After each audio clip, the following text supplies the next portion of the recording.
Greetings and various assorted salutations. Welcome to the first lecture to the second part of our World War II portion of U.S. History 3. So we're in a whole new unit. Today we'll be looking at America on the home front during World War II. Now, the United States was fortunately blessed with two massive oceans, the Pacific and the Atlantic, that deterred really pretty much almost all direct attacks. However, this is a disadvantage, though, because the U.S. military does have to travel much further just to get to the battlefields in Asia and Europe.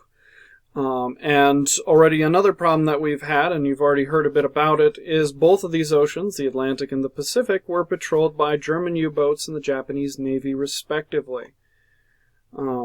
Here's our key terms list, in case you need it. Some form of it will be available in the whatever assignment is associated with this activity.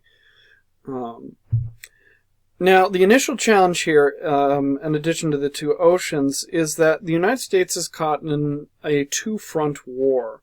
One in Europe against the Nazis and the Italians, and another practically separate conflict in the sprawling seas of Asia against the Japanese Empire.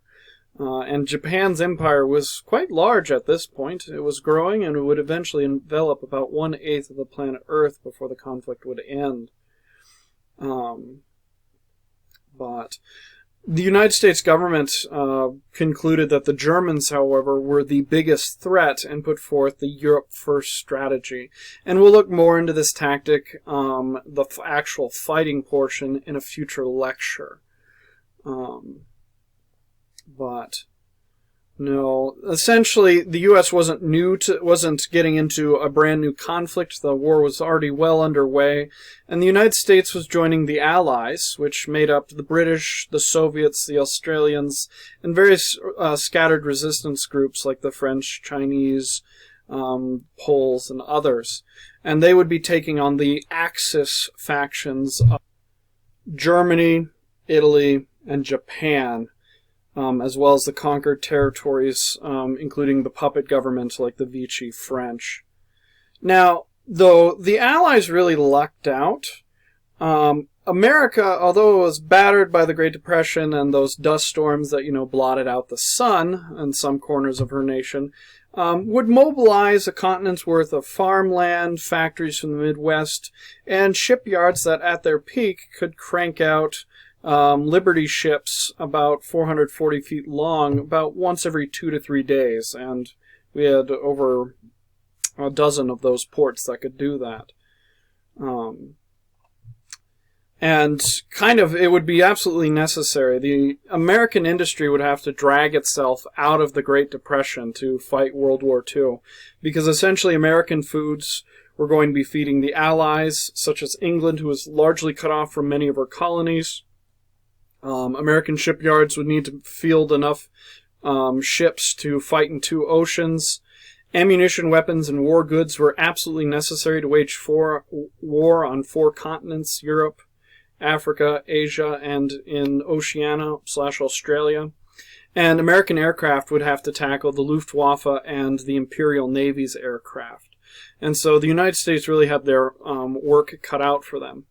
As Japanese commanders had some of the Japanese commanders had expressed reluctance for attacking Pearl Harbor. They were right. America was a sleeping giant, and now at war, she was, out for blood. So, we're going to talk about a few things here with the American home front, and the 3 themes of Americans back home is that we've got this industrial giant awakening and how that kind of works, Americans call to patriotism, and that there's some racial tensions going on. That's going to be the 3 themes of this lecture. But here's a picture of a aircraft manufacturing plant. The first part is the United States, to fund this war, needed a lot of money. And to gather some of those funds, the U.S. government sold war bonds, which the average American could buy and then get interest on. Buying war bonds was considered a patriotic duty. It was your way of giving more than just your taxes to paying for winning the war, because the U.S. government would go into debt, which back then would have been a foreign concept. As you can see this chart, nowadays it's kind of a norm. But during the war, the United States was going to increasingly go into debt to basically fund this conflict. And bonds were bought in large numbers. It's about 1 in 2 Americans, actually slightly more than that, would buy bonds during this conflict at some point. But there's a definition of war bonds in case you're curious. One of the other things that was done in large numbers would be rationing. To make sure that the military was properly outfitted, the U.S. government also instituted this practice. American wheat was not just needed to feed the troops in America, but they were also needed in the British Isles, amongst other places. Other things such as gasoline, rubber, and even mundane things like nylon were rationed. So same with like cloth for troops' uniforms and parachutes and whatnot. You can see kind of the descriptions here. But to go into a more particular example, when America was cut off from the Philippines, the United States lost almost all of its colonial controlled rubber supplies. And rubber was used for all kinds of things. It was used in tires, gaskets, combat boots, wire coatings, all kinds of things. Synthetic rubber was just getting started, and partially because of World War II, that's why there is more synthetic rubber being used. But needless to say, Americans were ready for rationing. They were used to limited supplies. This was the same generation that grew up during the Great Depression, where less was normal. In some cases, towards the end of the war, rationing in some people's lives was actually an improvement over their depression sufferings, Great Depression sufferings. To give you an idea of how this really has a lasting impact, part of the reason why we have school lunches is because during World War II, more Americans were turned away from military service due to malnutrition growing up during the Great Depression than really anything else. And so funding this war, organizing resources is going to be a major task that occurs in this conflict.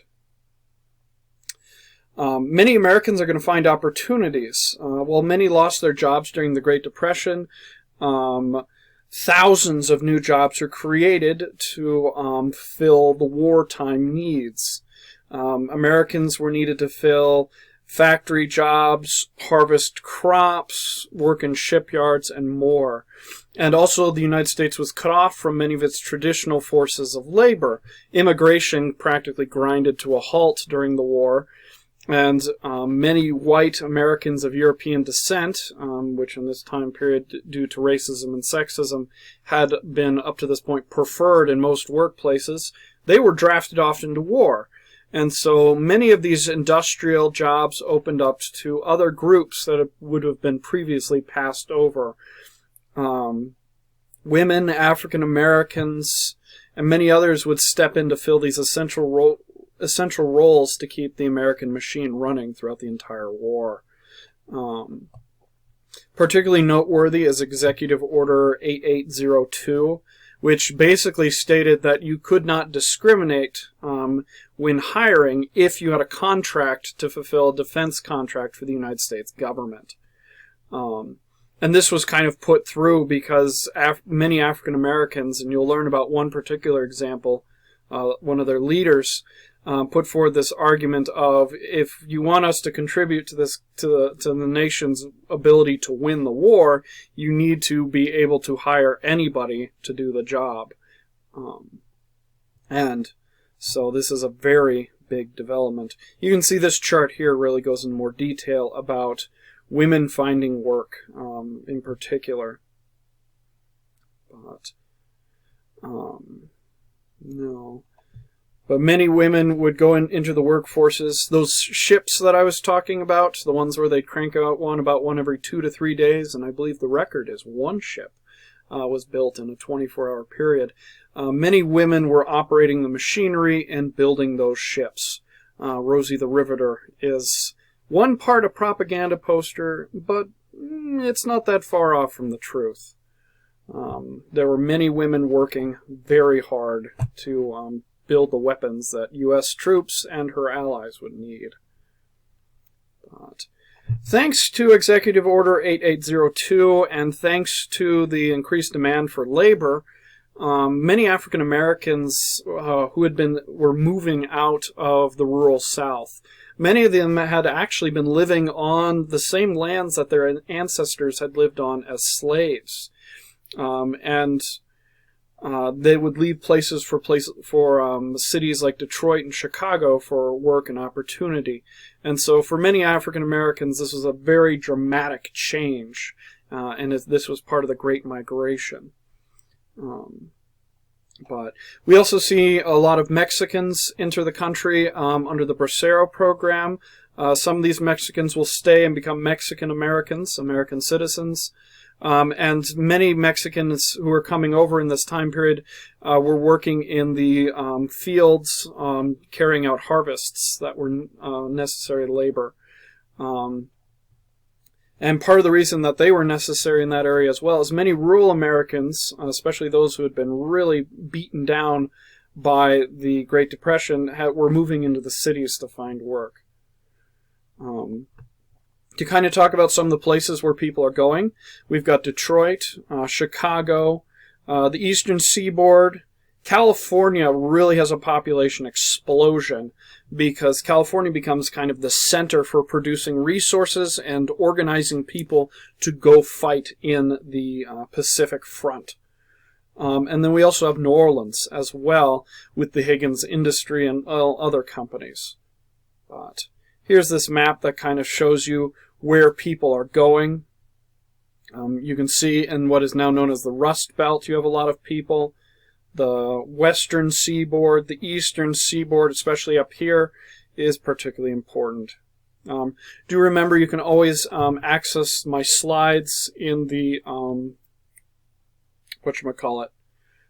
in the description below, so you can look at any chart in more detail.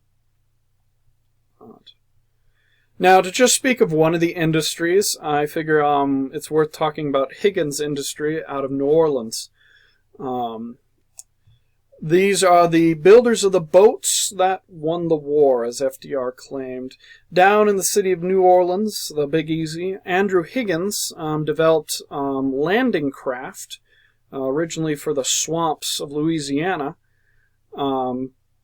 But he developed landing craft that would be used to storm the beaches of Normandy, Iwo Jima, Sicily, retake the Philippines. Essentially anywhere the U.S. needed to land troops on a beachhead, or, well, British troops for that matter, those boats came out of New Orleans. Higgins vowed that this city would build every single one of the boats that the United States of America needed. To do this, he expanded his industry. He hired African Americans, women, elderly, the disabled, all groups that were, up to this point, just not considered for hiring. And Higgins did succeed. Higgins landing craft were widely used, and you see them, well, throughout the world. But looking at Americans' call to patriotism, to compel Americans to fight in distant lands, to ration food and support people and democracies they had never seen, propaganda was heavily used as a motivator. We'll talk more about propaganda as a general concept later on in a future unit, but I just want you to be aware of there's a lot of propaganda being put out to motivate Americans to buy bonds, to motivate Americans to kind of give it their all. Disney was a major contributor. The Popeye comics get a really good famous one. Oh, if you're ever in my classroom, if we're still doing that during this lovely COVID pandemic, if you ever look at the clock, you can see him. But encourage people to ration, and tell people, hey, there's other people fighting this cause. It may feel like a distant war, but other people are involved as well. But No. So let's talk about the last thing. Now, America is hardly perfect. Racial tensions at home is going to be a major theme of the home front. America is hardly perfect, and actually the Nazis got a lot of their eugenics research, that pseudoscience, that basically is a pseudoscience to support racism, got its start in the United States. In fact, race segregation was a part of the U.S. military, and the U.S. military actually wasn't really desegregated until after World War II, when President Harry S. Truman issued an executive order to desegregate the military. So it wasn't just the Deep South, which we'll hear more about during the Civil Rights Movement, that had segregation. We also see it in the military. African Americans were frequently barred from jobs and higher positions in the U.S. military out of this. There are a few notable exceptions. One of the student choice activities I know that some students are looking at are the Tuskegee Airmen, and they would be an example of some of that racial bias being challenged. But now, African Americans are going to protest a lot of this unequal treatment. Many African Americans will argue that they are Americans too, and they are fighting for the freedom of everyone just as hard as anyone else. And they're right on that regard. One of the ways that they compelled the U.S. government to really take action is A. Philip Randolph. He was a labor leader. Really rejected this irony of the United States. I mean, the propaganda argues the U.S. is fighting for freedom and equality. America's the freest nation in the world is the marketing that the propaganda is putting out. Defenders of democracy. And yet we still had segregation in the Deep South, and informal segregation was practiced throughout much of the U.S. in many ways. With the threats of protest, A. Philip Randolph compelled President Franklin Delano Roosevelt to put in Executive Order 8802, as mentioned previously. You'll learn more about that, his protest efforts, in an activity in the unit. But, no, there isn't going to be a lot of civil rights advancement necessarily during this part, except in economic prosperity. And part of the reason for that is Franklin Delano Roosevelt needed to keep his party in line, and the Southern Democrats, which were the ones who created the Jim Crow laws and controlled much of the South politically, were needed for FDR to basically keep the government and keep things running smoothly. Despite that, that doesn't mean things were actually that smooth.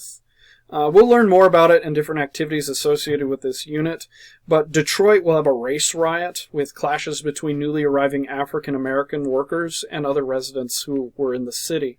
It actually took a deployment of U.S. troops to restore order, and they came in, they had to put in curfews and other things.